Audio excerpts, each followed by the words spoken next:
हर हर महादेव। किसी ने मेरे से पूछा कि क्या एलियंस का अस्तित्व है? Do aliens exist? तो मैं सही बताऊं तो मेरा कोई पर्सनल एक्सपीरियंस ऐसा लाइफ में रहा नहीं है कि मैंने एलियंस को देखा हो या किसी फ्लाइंग ऑब्जेक्ट को या फ्लाइंग सॉसर को मैंने खुद उड़ते हुए देखा हो। हाँ, लेकिन अगर आप डेटा उठा के देखेंगे, अगर आप डॉक्यूमेंट्रीज देखेंगे और अगर आप थोड़ा सा वेस्टर्न लिटरेचर पढ़ के देखेंगे तो आपको कई जगह ये मिल जाएगा कि यूएफओस एग्जिस्ट करते हैं, एलियंस के होने के प्रूफ्स हैं और एलियंस लाइफ एग्जिस्ट करती है। वो कई बार हमारी धरती पे आए भी हैं, अभी हाल ही में भी आए हैं और आज से सदियों पहले भी वो आ चुके हैं। तो कहीं ना कहीं इस बात को नकारा नहीं जा सकता कि एलियंस एग्जिस्ट करते हैं। अच्छा, अब सवाल यहाँ पे ये उठता है कि हम एलियंस के अस्तित्व पे सवाल क्यों उठाते हैं। होता क्या है कि जनरली हम लोग बहुत ही क्लोज मेंटालिटी के साथ, बहुत ही लिमिटेड सोच के साथ, बहुत ही सीमित दायरे में हम लोग अपने जीवन को बिताने की कोशिश करते हैं। और ये सिर्फ वैज्ञानिकों के साथ ही नहीं है, ये आम आदमी के साथ भी है।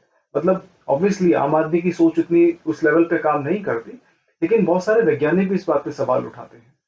तो मैं इस बात को प्रूव नहीं कर पाऊंगा। अगर आप चाहें तो इसको चेक कर सकते हैं और बहुत ज़्यादा प्रूवन और बहुत ज़्यादा मतलब ऑथेंटिकेटेड डॉक्यूमेंट्स, प्रूफ्स और कुछ एविडेंस मिलते हैं कि एलियंस लाइफ एग्जिस्ट करती है। और अगर मेरी जानकारी गलत नहीं है तो शायद अमेरिकन कंट्रीज को या यूरोपियन कंट्रीज को कुछ एलियंस भी हाथ लगे जिनके ऊपर उन्होंने बहुत रिसर्च करी है। शायद एक सब्जेक्ट है जिसको रिवर्स इंजीनियरिंग कहते हैं और रिवर्स इंजीनियरिंग की मदद से उन्होंने एलियंस को समझने की कोशिश करी है। ऐसी क्या ऊर्जा वो इस्तेमाल करते हैं, ऐसा ब्रह्मांड का ऐसा कौन सा वो तरीका यूज करते हैं, क्या उनके पास कौन सा सिद्धांत है, उन्होंने क्या ऐसा डिस्कवर किया है जो हम अभी तक डिस्कवर नहीं कर पाए हैं। और ऐसी कौन सी ऊर्जा है, ऐसी कौन सी टेक्नोलॉजी है जिसको ट्रेवल करके वो बार बार धरती पे अपनी विजिट करते रहते हैं, अपने प्रेजेंस को बार बार दिखाते हैं। क्योंकि यूएफओस कोई वीडियोस तो इंटरनेट पे बहुत भरी पड़ी हैं, अगर आप चाहो तो उसको अभी भी जाके चेक कर सकते हो कि यूरोपियन कंट्रीज में, वेस्टर्न कंट्रीज में आपको बहुत सारी यूएफओस को वीडियो शूट उनकी या उनकी वीडियोस आपको बहुत मिल जाएंगी।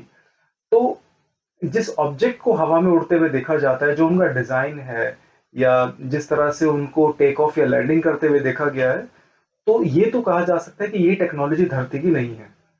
अब ये टेक्नोलॉजी अगर धरती की नहीं है और धरती से बाहर की है तो फिर उसको हम एलियंस ही कहते हैं। तो हम इस बात से नकार नहीं सकते कि एलियंस का अस्तित्व नहीं है। अब सवाल यहाँ पे ये आता है कि हम ऐसी चीजों पे सवाल क्यों उठाते हैं। तो मैं आप लोगों को बोलना चाहूंगा कि हमारा जो जीवन है, जो सारा का सारा जीवन है, जो मानव जीवन है, जो बुद्धि है, वो संभावनाओं की एक श्रृंखला के दौरान चलती है। संभावनाओं की एक पॉसिबिलिटीज की एक जो सीरीज है, जो पॉसिबिलिटीज का जो डायमेंशन है, जो जो रेल्म है, उसके अंदर हमारी दुनिया काम करती है। तो जो चीज, बहुत सारी चीजें इस दुनिया में ऐसी हो सकती हैं जो हमारे माइंड में है भी नहीं, जिनके बारे में हम अंदाजा भी नहीं लगा सकते, जिनके बारे में हम सोच भी नहीं सकते। और ऐसी चीजें इस दुनिया में, इस ब्रह्मांड में एग्जिस्ट करती हैं। तो एलियंस के होने पे हम जब सवाल उठाते हैं तो एक्चुअल में हम अपनी बुद्धि का जो दायरा है उसके बारे में हम बता रहे होते हैं कि हमारी जो सोचने का दायरा है, हमारी जो कॉन्शियसनेस का जो दायरा है वो बहुत लिमिटेड है। और जब हमारी कॉन्शियसनेस, हमारी थॉट प्रोसेस या हमारे सोचने का जो जो दायरा है अगर वो लिमिट है, तो फिर हम अपनी सोच को उस लेवल पे नहीं ले जा सकते।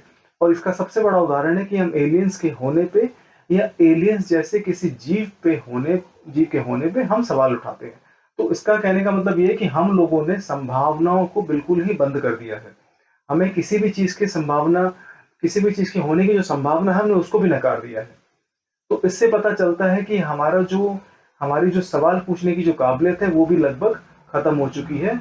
और जब सवाल नहीं पूछेंगे तो हमारे को नई नई चीजें सीखने को इस दुनिया में नहीं मिलेगी और ना ही विज्ञान तरक्की कर पाएगा, ना ही टेक्नोलॉजी काम कर पाएगी और ना ही हम ये समझ पाएंगे कि आने वाले जीवन में हमें अपनी ह्यूमन स्पीसीज को सेव करने के लिए, अपनी सिविलाइजेशन को एडवांस करने के लिए अगर हमें किसी दूसरे प्लैनेट पर ट्रेवल करना पड़ा तो उसकी टेक्नोलॉजी क्या होगी।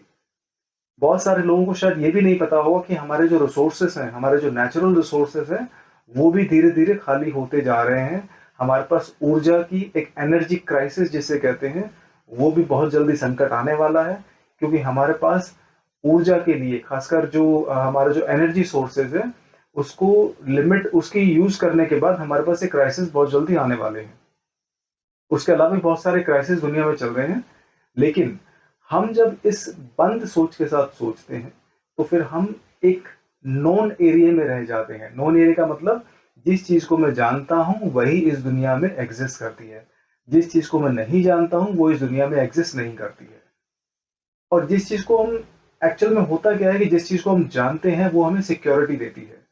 और जिस चीज़ को हम नहीं जानते, जो एरिया होता है जिसको हम अज्ञेय कहते हैं, जिसको अननोएबल कहते हैं, तो अननोएबल जो एरिया होता है दिमाग का या जीवन का या इस भौतिक दुनिया का, वो डर से भरा होता है।